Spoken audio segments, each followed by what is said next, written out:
submission to Antichrist authority, what the Bible teaches. Tell me about that. Yeah, and this is a topic that's near and dear to my heart. I've never presented this at anything remotely resembling this at any of the prophecy conferences we've been at. I've preached on this in evangelical churches across the country, usually Sunday mornings, sometimes Wednesday evening.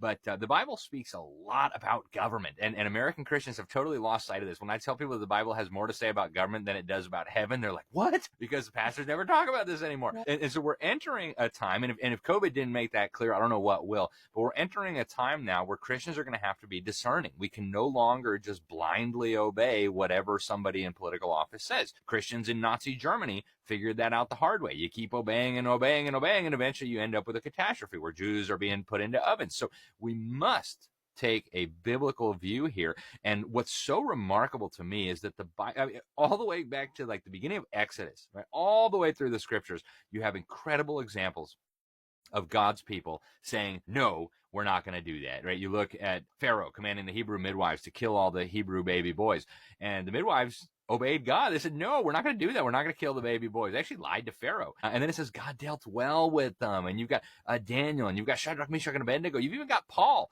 defying the authorities. And so, we want to be good citizens. We want to be obedient citizens. Romans 13 makes that clear. But there comes a time and there comes a place where we must say no. God has commanded us not to do that. We're not participating. We're not going to bow down to your golden statue, no matter what. You could throw us in the fiery furnace, but we're still not bowing down to your statue. And so we're moving into a time now where I think Americans have been a little bit naive. We've just been so blessed for hundreds of years in this country that it hasn't occurred to us that the government might tell us to do things like stop going to church or stop singing at church. And we just saw this, right? The governments all across this country said, you cannot go to church. What?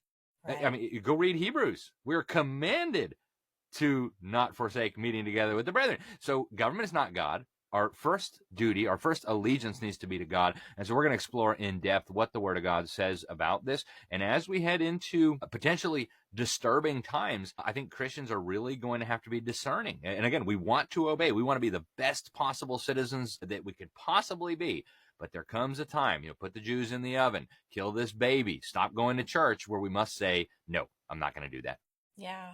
Yeah. And I think Christians, especially in America, we have been so blessed that we kind of think of that as something happening in third world countries and countries where Christianity is not widely accepted, which